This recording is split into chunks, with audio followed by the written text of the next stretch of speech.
Assalamualaikum bosku, welcome to my channel. Sebelum menonton jangan lupa subscribe, nyalakan dulu loncengnya, dan jangan lupa like dan komen. Dan jangan lupa ambil posisi rebahan kalian. Untuk kalian selamat menyaksikan. Pada saat ini, Ye Chen, yang membuat mereka marah, Ye Chen telah menemukan hutan gulma.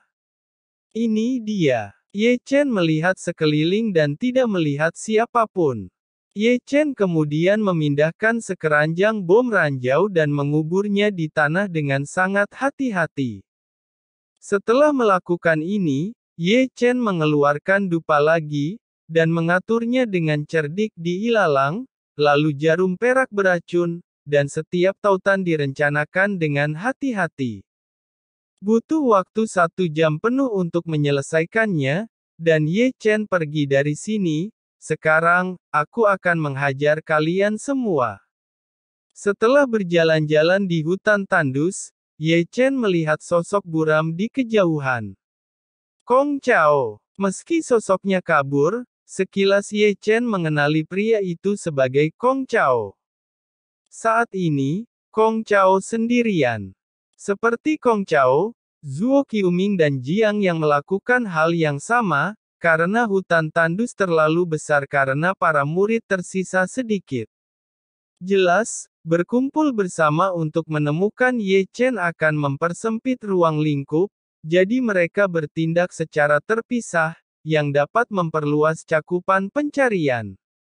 Dan Ye Chen menginginkan hal ini, yaitu, biarkan mereka menempatkan satu orang dan bertarung sendirian. Ye Chen tidak akan pernah takut pada Kong Chao. Wah, senior, saya akan memberi Anda pelajaran hari ini. Sambil mencibir, Ye Chen bergegas keluar dan menghilang lagi dengan sengaja, agar Kong Chao bisa melihatnya.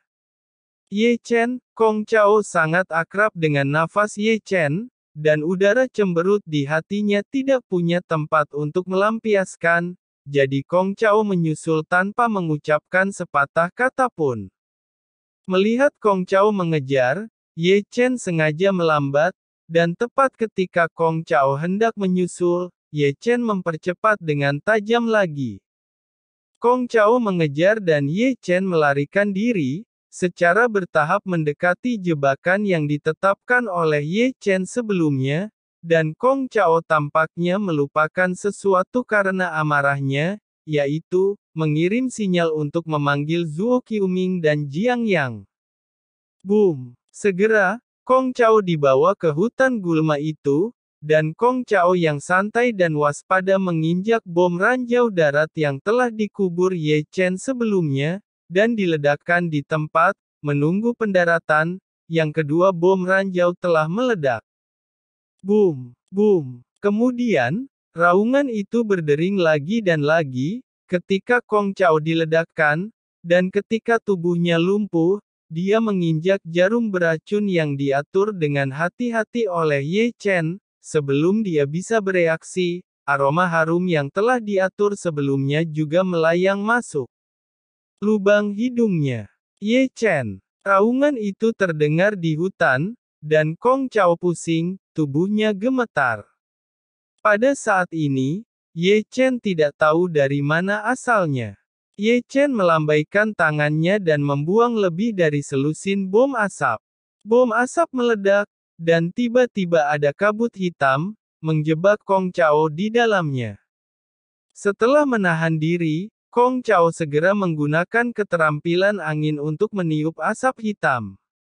Lihat triknya. Ye Chen menyerangnya tiba-tiba, memotong serangannya, lalu berbalik dan lari. Mau pergi kemana kau? Kong Chao sangat marah, mengeluarkan senjata andalannya, melangkah keluar, dan menyerang. Aku tidak pergi kemanapun. Di depan, Ye Chen, yang baru saja melangkah maju, tiba-tiba berbalik, melambaikan lengan bajunya, dan menyemprotkan kabut putih ke wajah Kong Chao. Dia melihat lebih dekat. Kapur putih suci. Jelas Kong Chao tidak menebak bahwa Ye Chen akan memberinya trik seperti itu. Namun, Kong Chao berada di tahap pembentukan inti. Meskipun peleburan khusus kapur putih ditujukan pada para kultivator, itu hanya membutakannya kurang dari 1 detik. Namun, kurang dari 1 detik Ye Chen langsung memukul kepala Kong Chao dengan sangat kuat oleh tongkat besinya. Apa? Jeritan tiba-tiba terdengar, dan tongkat besi itu memang kuat. Kong Chao terhuyung-huyung memuntahkan darah dan lalu terjatuh. Ye Chen berteriak dan menendang selangkangan Kong Chao. Ye Chen tidak memberi Kong Chao kesempatan untuk bereaksi, dan melemparkan tongkat besi lagi, mengenai kepala Kong Chao. Kepala Kong Chao yang berdarah, terutama dengungan kepalanya, dan rasa sakit yang parah di jiwanya, yang membuatnya tidak sadarkan diri, dan dia tidak bisa berdiri, dan akhirnya dia dibanting oleh Ye Chen. Setelah turun, dia jatuh pingsan. Setelah menghabisi Kong Chao, Ye Chen merampok tas penyimpanan Kong Chao. Secara alami, pakaian Kong Chao juga dipotong hanya menyisakan celana dalam. Setelah melakukan ini, Ye Chen mengikat Kong Chao dengan seikat tali abadi, dan kemudian tidak lupa menggunakan dupa harum untuk membuatnya mengantuk, dan akhirnya melemparkan Kong Chao ke dalam lubang yang telah dia gali sebelumnya. Kong Chao, begitu saja, dikubur hidup-hidup. Tidak apa-apa, kamu tidak bisa mati. Ye Chen menepuk tanah. Tidurlah. Ketika bangun, kau akan menemukan apa itu dunia konyol. Setelah menyelesaikan Kong Chao, Ye Chen pergi dari sini dengan kecepatan tercepat. Tidak lama kemudian, sesosok muncul di sini, dan jika melihat lebih dekat, itu adalah Jiang Yang. Melihat kekacauan di area, Jiang Yang sedikit mengernyit. Ada pertarungan di sini. Melihat sekeliling, Jiang Yang berbalik dan pergi. Dia mungkin tidak bisa memikirkannya. Tepat di bawah pohon leher bengkok tidak jauh dari sana, Kong Chao dikubur di sana untuk tidur. Adapun Ye Chen, ia menemukan tempat lain, dan menggunakan ranjau yang tersisa, bom asap dan sebagainya, dan bersiap untuk menggunakan keterampilan lama untuk merobohkan Zuo Qiuming dan Jiang Yang. Bahkan, Ye Chen bisa saja meninggalkan hutan tandus sekarang. Sekarang, di hutan tandus ini, kecuali Ye Chen adalah Zuo Qiuming dan Jiang Yang, keduanya mencarinya saat ini. Ye Chen bisa saja lolos ujian pergi begitu saja. Alasan mengapa Ye Chen tidak pergi adalah untuk merampok Jiang Yang dan Zuo Qiuming. Saya tidak tahu, jika pikiran anehnya memberitahu Zuo Qiuming dan Jiang Hao, itu akan menjadi semacam ekspresi. Segera, jebakan itu diletakkan, dan Ye Chen berlari keluar lagi. Tidak butuh waktu lama baginya untuk kembali lagi, dan dia membawa seseorang kembali, adalah Jiang Yang yang telah muncul di hutan gulma sebelumnya.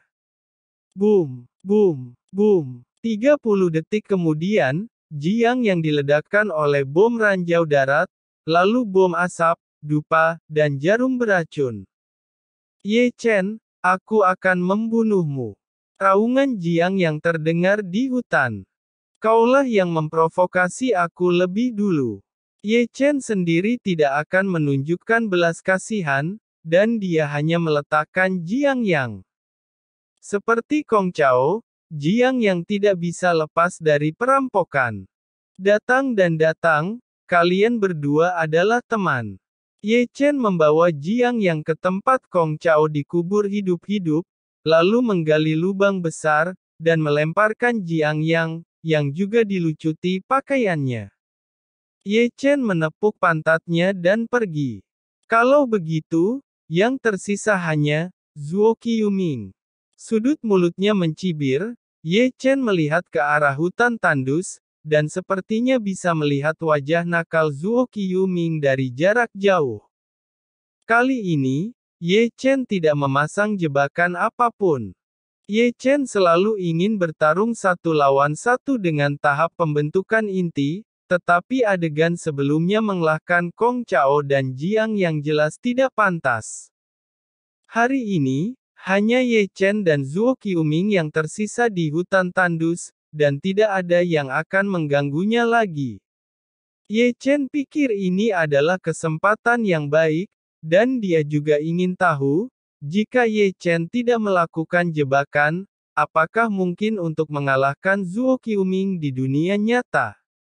Berpikir seperti ini, Ye Chen berbalik dan berjalan ke malam yang gelap.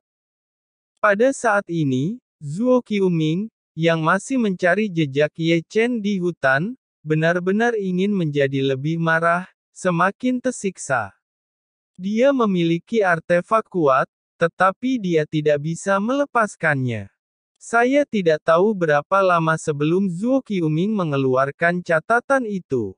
Apakah kamu menemukannya? Zuo Qiuming menanyakan catatan itu. Namun, untuk waktu yang lama, dia tidak mendengar jawaban dari Kong Chao dan Jiang Yang, yang membuatnya sedikit mengernyit, dan bertanya lagi, sudahkah kamu menemukan jejak Ye Chen? Sedangkan untuk pertama kalinya, tidak ada jawaban dari Kong Chao dan Jiang Yang. Zuo Qiuming mengerutkan kening lagi. Benarkah Ye Chen sudah memasuki pintu dalam, dan Kong Chao dan Jiang yang telah pergi karena mereka tahu Ye Chen telah pergi? Dengan pemikiran ini, Zuo Qiuming bahkan lebih marah dan membuka mulutnya dan berteriak, kalian berdua memalukan, dan saya tidak tahu kapan saya pergi, jadi saya masih mencari dengan keras di sini. Yo yo yo. Begitu kata-kata Zuo Qiuming jatuh, tawa yang menarik terdengar tidak jauh darinya. Saudara Zuo, apa yang membuatmu sangat marah? Melihat Ye Chen, mata Zuo Qiuming menyipit tajam, kamu masih di hutan tandus. Ye Chen berjalan perlahan, berhenti sedikit, dan tersenyum pada Zuo Qiuming. Aku tidak peduli di mana kamu berada, karena kamu masih di hutan liar, dan karena kamu berani muncul di depanku, maka kamu tidak harus pergi hari ini. Melihat Ye Chen, udara cemberut Zuo Qiuming sudah di luar kendali. Momentum tiba-tiba meletus, meniup rambutnya ke seluruh langit. Begitukah? Ye Chen mencibir, ayo kita bertarung 1 lawan 1. Nafas yang besar. Zuo Qiuming tersenyum marah, segera melangkah keluar, dan segel besar menjerit dari udara. Mata Ye Chen berkedip dan dia tidak mundur. Energinya ditanamkan di telapak tangannya, dan ada petir di jari-jarinya.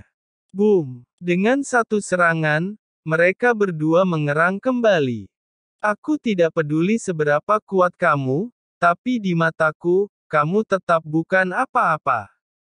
Zuo Qiuming berteriak keras, kelima jarinya terbentang, dan dia menekan bumi ke tanah, dan kemudian mengeluarkan udara naga bumi dari tanah dan berubah menjadi naga ungu meraung ke arah Ye Chen. Tetapi melihat Ye Chen, dia melakukan tindakan yang sama, dan juga merentangkan jari-jarinya ke tanah, dan mengeluarkan udara naga bumi dari tanah, berubah menjadi bayangan naga emas, dan menentang bentuk naga ungu Zuo Qiuming. Di sini Ye Chen mengkapi teknik Zuo Qiuming. Deru.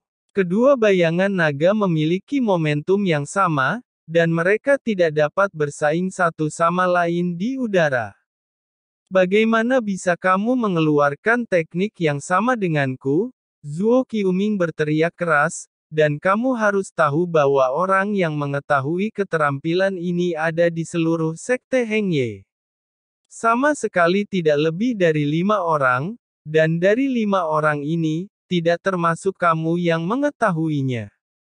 Mau tahu? Aku tidak akan memberitahumu. Ye Chen tersenyum, dan setengah dari kata-kata itu menghalangi Zuo Qiuming.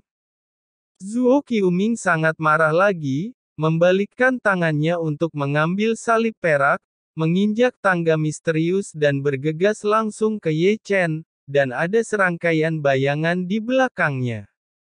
Hah! Ye Chen juga mengeluarkan pedang merah darah, dan tidak mundur untuk maju, menentang Zuo Qiuming. Suara tabrakan logam tidak ada habisnya.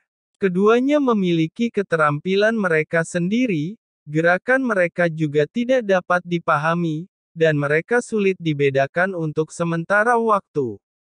Ye Chen tidak tahu bahwa dia melawan Zuo Qiuming, dan dia juga mencuri rahasia Zuo Qiuming. Ini adalah taktik naga sebelumnya. Ye Chen menggunakan mata abadi untuk menyalinnya.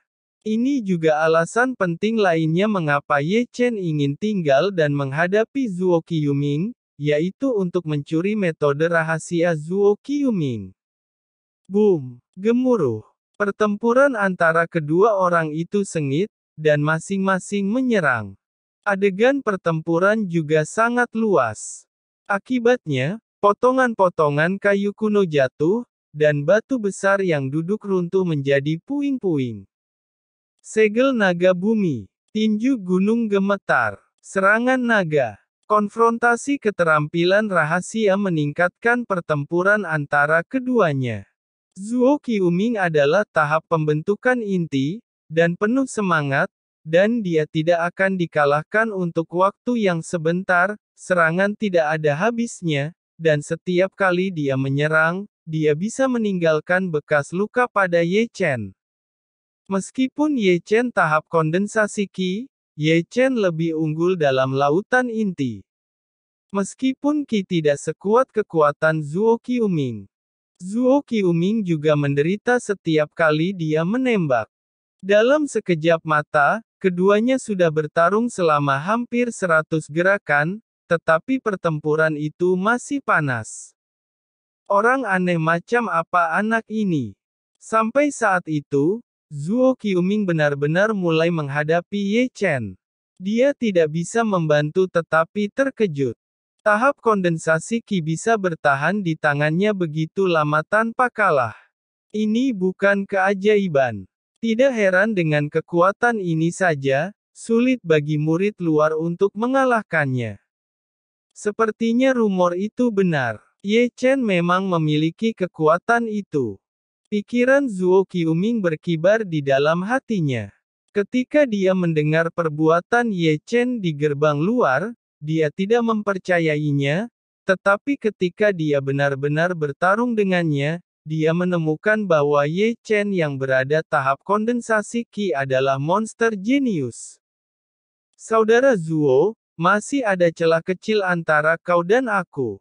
Kau akan kuhajar. Gangguan sesaat memungkinkan Ye Chen mengambil kesempatan untuk menggertaknya di depan Zuo Qiuming. Deru. Segera, raungan binatang itu terdengar. Ye Chen tampak seperti binatang buas yang turun gunung, dan, terkadang seperti harimau, terkadang kera yang ganas, terkadang singa, terkadang seperti serigala, meraih, menepuk, tangan, kaki, lutut, bahu digunakan bersama, setiap sendi di tubuh menjadi senjata ganas. Untuk pertama kalinya, Ye Chen melakukan teknik bertarung yang mendominasi, Zuo Qiuming kewalahan. Apa? Dengan raungan, Zuo Qiuming menahan pukulan Ye Chen dengan kaku, dan kemudian menjauhkan diri dari Ye Chen, melangkah mundur, tangannya dengan cepat menggerakkan sidik jarinya. Tiba-tiba, ada lolongan pedang di belakangnya, dan kemudian serangkaian pedang ilusi muncul. Bayangan pedang langit menunjuk ke arah Ye Chen dan terbang. Arai pedang surgawi. Ye Chen juga menyerang dengan teknik serangan pedangnya. Pedang dan pedang menyala, dan suara benturan terdengar. Kedua susunan pedang memiliki kelebihannya masing-masing, dan serangan pedang masih berbenturan. Satu-satunya perbedaan adalah bahwa Zuo Qiuming menyerang menggunakan dormasi pedang, sedangkan Ye Chen adalah formasi pedang pertahanan. Giliranku. Dengan desahan dingin Ye Chen, dengan pedang merah darahnya menunjuk ke Zuo Qiuming, formasi pedang pertahanan, dan langsung berubah menjadi formasi pedang serangan. Zuo Qiuming dipersiapkan dengan baik, dan formasi pedangnya juga dapat diserang dan bertahan. Setelah beberapa pertempuran, keduanya tidak mengambil banyak keuntungan, dan Zuo Qiuming juga kehilangan kesabaran dan menggunakan teknik terkuatnya.